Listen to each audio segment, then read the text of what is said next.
Metal என்ன அப்படின்றத சொல்கிறேன். உங்களுக்கு உண்டான மெட்டல் வந்து அயன், இரும்பு.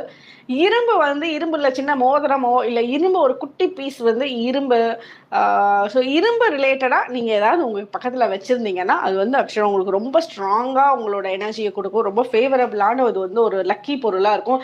ஏன்னா இரும்பு போய் லக்கி பொருளா அப்படின்னு வந்து நீங்கள் நினைக்கலாம். கண்டிப்பாக வந்து இரும்பு லக்கி. ஏன்னா சனி பகவானோட பிளெஸிங்ஸில் நமக்கு அந்த இரும்பை யூஸ் பண்ணுறப்போ நம்ம எந்த தடைகள் வந்தாலும் அதை தகர்த்து எறியக்கூடிய விஷயங்கள் இங்கே வந்து நடக்கும். எந்த நெகட்டிவ் எனர்ஜிஸும் அட்ராக்டும் ஆகாது இந்த இரும்பு வந்து உங்களோட பக்கத்தில் இருக்கிறப்போ. அடுத்தது வந்து உங்களுக்கு உண்டான கிறிஸ்டல் பார்த்தீங்க அப்படின்னா அமேத்திஸ்ட் கிறிஸ்டலும் லாப்பிஸ் லசூலி கிறிஸ்டலும் உங்களுக்கு ரொம்ப ஃபேவரபிளாக இருக்கும். அடுத்தது ருத்ராட்சம் நீங்கள் யூஸ் பண்ணுறீங்க அப்படின்னா 7 முகம் ருத்ராட்சா, 14 முகம் ருத்ராட்சா, இது ரெண்டில் எதுவுமே நீங்கள் யூஸ் பண்ணிக்கலாம், ஃபேவரபிளாக தான் இருக்கும். அடுத்தது உங்களுக்கு உண்டான கலர்ஸ்ன்னு பார்த்தீங்கன்னா ப்ளூ கலர் வந்து உங்களுக்கு ஃபேவரபிளாக இருக்கும். நம்பர் 8 குவா நம்பர் எடுத்து வச்சுருக்கோம் உங்களுக்கு.